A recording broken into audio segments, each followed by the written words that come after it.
e na direção do Espírito Santo, que é um dever de todo pregador procurar ministrar a palavra na graça e na direção do Espírito Santo. Eu quero dizer uma coisa: Deus tem uma palavra para os nossos corações, e quem está disposto a ouvi-la, levanta a mão e dê um brado de glória. Aleluia. João capítulo 19, versículo 17. É apenas um versículo. Diz assim a palavra do Senhor: e levando ele as costas, a sua cruz, saiu para o lugar chamado Calvário, que em hebraico se chama Gólgota. Saiu para o lugar chamado o quê? Calvário. Saiu para o lugar chamado o quê? Calvário. Agora eu quero que vocês respondam mais alto, todo mundo. Eu quero que vocês participem da mensagem. Saiu para um lugar chamado Calvário. Só para você entender que a mensagem tem muito a ver com Calvário. Amém? Levanta a mão em nome de Jesus. Aleluia. Ore dizendo assim: meu Deus. Mais forte: meu Deus, eis aqui a sua palavra, que é santa, é fiel, é verdadeira, é poderosa, é inerrante e é infalível e é digna de nossa aceitação. Senhor, fala neste momento ao meu coração, porque eu preciso ouvir a sua palavra. Amém. Aleluia. Toma o seu assento em nome de Jesus. Glória a Deus. Aleluia. Aleluia. Que maravilha. Essas palmas foram lindas, maravilhosas, mas Jesus merece melhor. Desocupem as mãos, batam palmas, glorifiquem ao Senhor. Aleluia. A Ele glória, a Ele louvor, a Ele adoração. Meus amados e queridos irmãos, eu quero trazer uma palavra para o seu coração. Deus colocou em meu coração esta palavra, e eu quero entregar a vocês a partir deste momento. A melhor mensagem é aquela que fala sobre o Calvário. É a mais completa de toda a Bíblia Sagrada. É a mensagem que fala sobre o Calvário. Calvário, meus amados irmãos, é uma fronteira entre dois mundos espirituais. Eu quero falar nesta tarde de Calvário como fronteira entre dois mundos espirituais.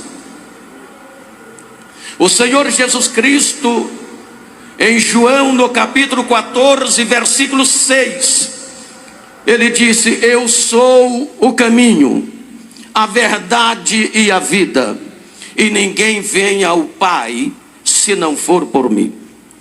Isto significa dizer que Ele não é um dos, Ele é o caminho. E significa dizer que ninguém é capaz de ultrapassar a fronteira chamada Calvário sem realmente passar por Jesus Cristo. Ninguém consegue chegar no céu sem passar por Jesus, sem passar pela cruz de Cristo, sem passar pelo Calvário. Meus amados, no mundo secular, Ninguém consegue chegar legalmente a um país caso desrespeite as leis de fronteira. Há países onde as leis são tão rígidas que muitas pessoas desistem de viajar, pois é necessária uma documentação pessoal e outra de caráter histórico, e muitas pessoas acabam desistindo da viagem. Outras nem é preciso desistir, são consideradas inabilitadas. Eu quero, meus amados irmãos, falar sobre algumas necessidades básicas para ultrapassar a fronteira chamada Calvário. Eu sei que vocês sabem do que eu vou falar, mas eu só quero lembrar. Existem muitas necessidades que nós precisamos abraçá-las para ultrapassar a fronteira chamada Calvário. E eu quero falar apenas de algumas delas.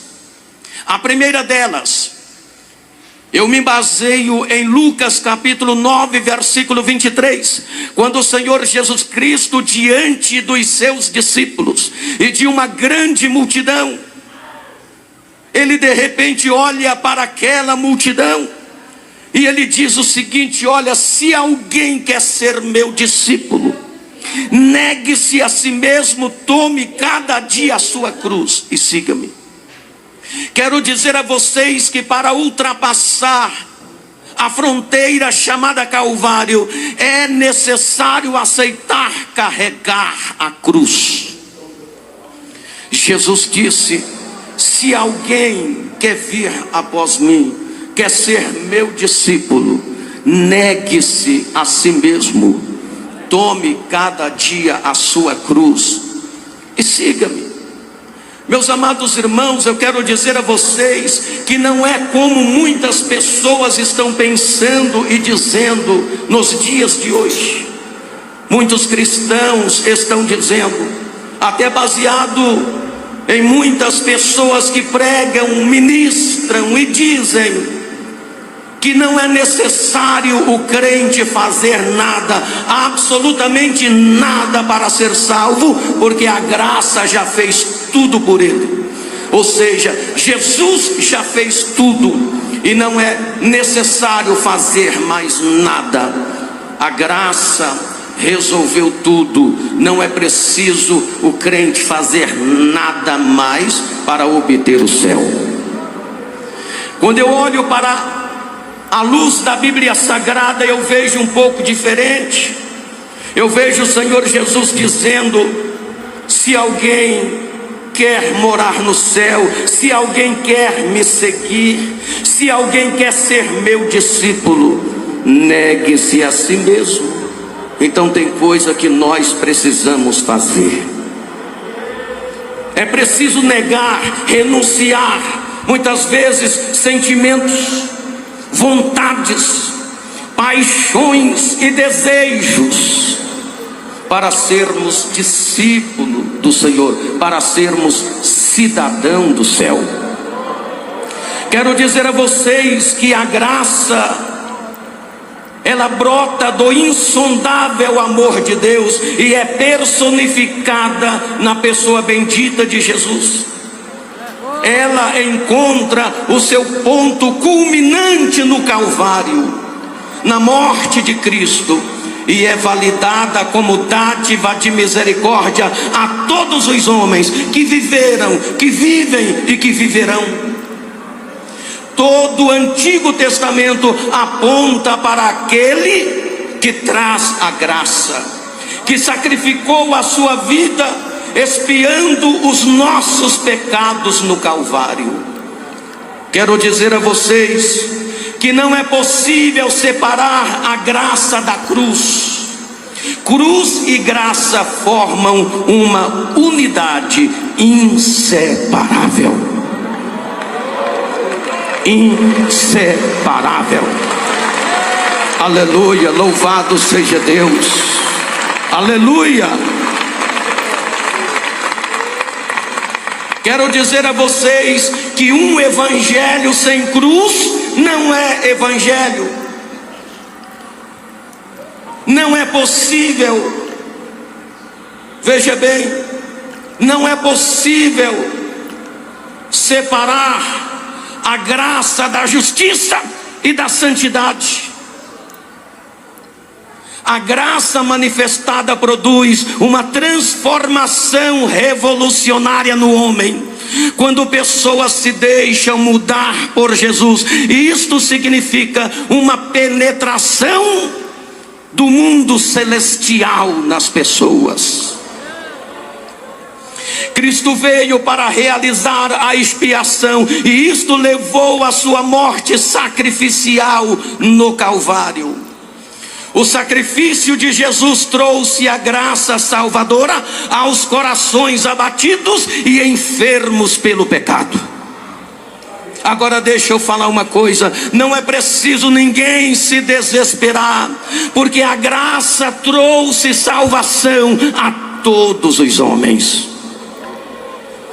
Quando nós lemos em Efésios no capítulo 2 e no versículo 8, a palavra dizendo: pela graça sois salvos, mediante a fé, e isto não vem de vós, é dom de Deus. Isto significa dizer que não há nada que nós possamos fazer que venha substituir aquilo que Jesus Cristo já fez por nós na cruz do Calvário. Aleluia, louvado seja o nome do Senhor.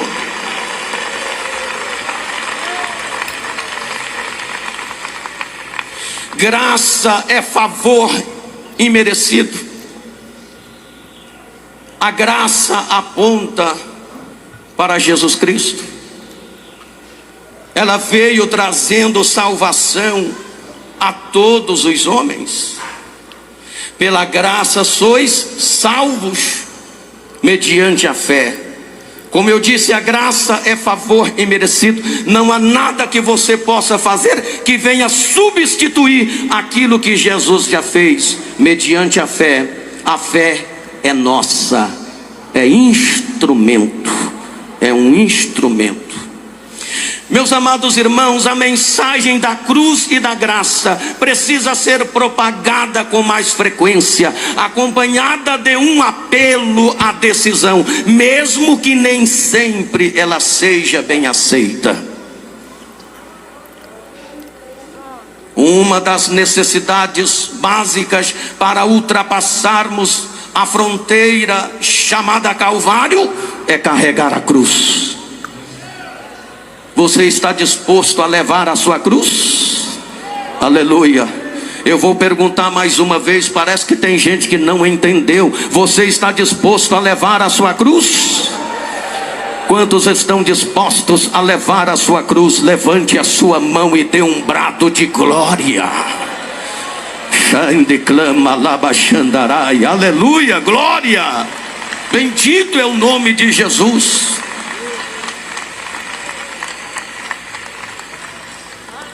Tome a sua cruz e siga-me. Meus amados irmãos, quando falamos da cruz, não estamos falando da imagem da cruz encontrada dentro de alguns templos. Essa mensagem não tem compromisso com a idolatria. Não há lugar para misticismo no seio da igreja de Jesus Cristo. Cruz é sinônimo de responsabilidade. Cruz é sinônimo de compromisso. Cruz é sinônimo de renúncia. Cruz é sinônimo de domínio próprio. A cruz, na cruz, nos tornamos vitoriosos. Na cruz, morremos para o mundo e, consequentemente, a vida de Cristo fluirá em nós. Na cruz, perdoamos. Na cruz, amamos sacrificialmente. Na cruz, o paraíso de Deus é aberto até mesmo para malfeitores arrependidos. Na cruz, aceitamos sem questionamento as zombarias, os escárnios e as perseguições. Na cruz, enfrentamos os touros de Bazã e os cães dos Salmos 22, versículo 12. Quando lemos a palavra de Deus em Tito, no capítulo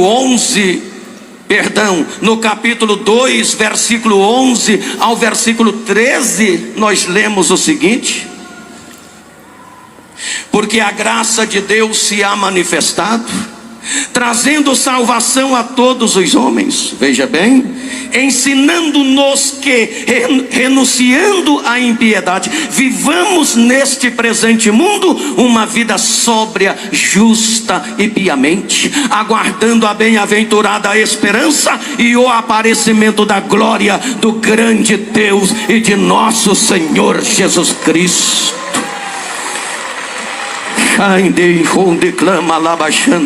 Aleluia. Pode glorificar o nome dele.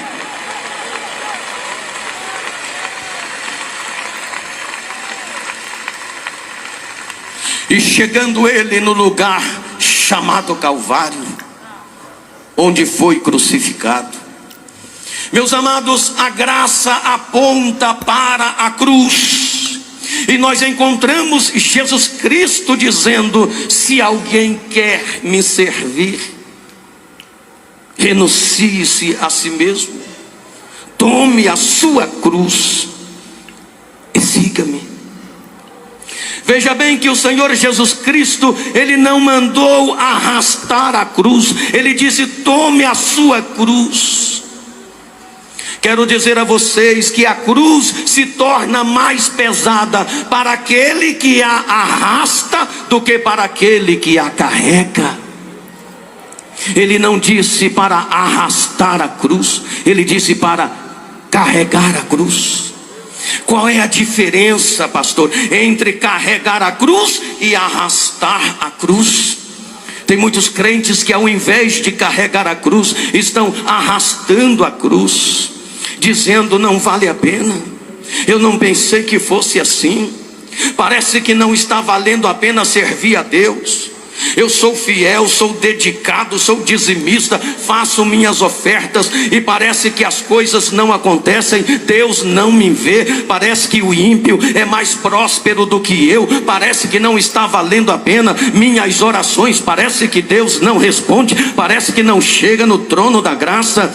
Essas pessoas estão arrastando a cruz. Jesus não mandou arrastar, ele disse: pega a sua cruz, coloca sobre os seus ombros e siga-me, siga-me, siga-me, siga-me, siga-me. Aleluia. Pode glorificar o nome de Jesus.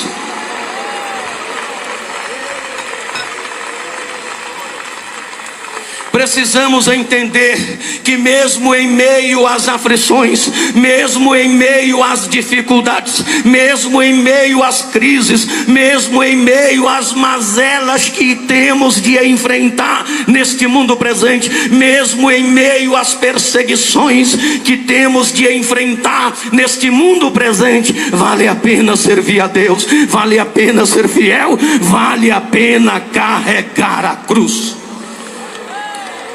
Declama Labaxandarai, aleluia. Glória, pode glorificar o nome de Jesus.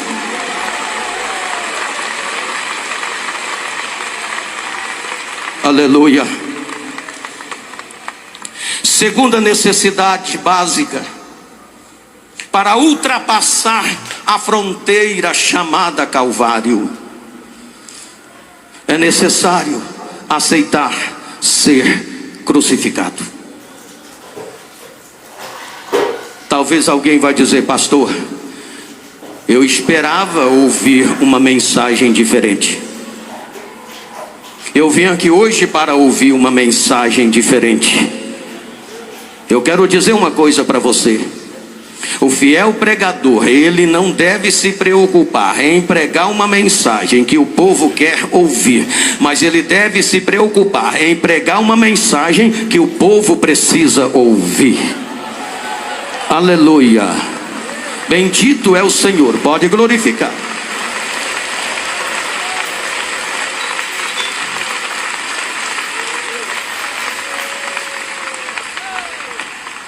é necessário aceitar ser crucificado.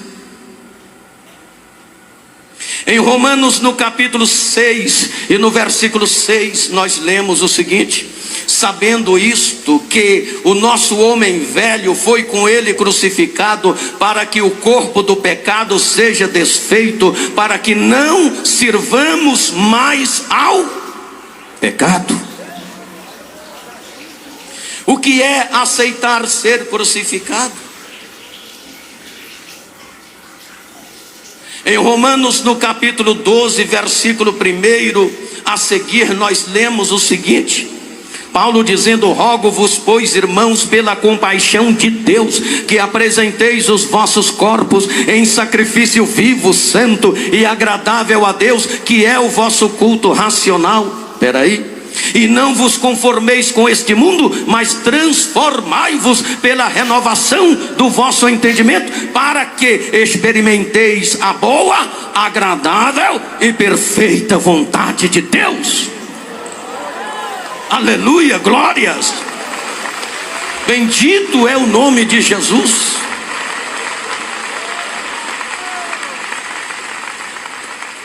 Paulo está dizendo no versículo 6 do capítulo 6 de Romanos, que o nosso homem velho foi com ele crucificado, para que o corpo do pecado seja desfeito, para que não sirvamos mais ao pecado. Aceitar ser crucificado é não servir mais ao pecado, custe o que custar. Aceitar ser crucificado é apresentar o corpo em um sacrifício vivo, santo e agradável a Deus. É entregar-se a Jesus Cristo sem reservas. É negar-se a si mesmo. É ter compromisso com o reino de Deus nesta terra. É não ter a vida por preciosa. É reconhecer o senhorio de Jesus Cristo. Aceitar ser crucificado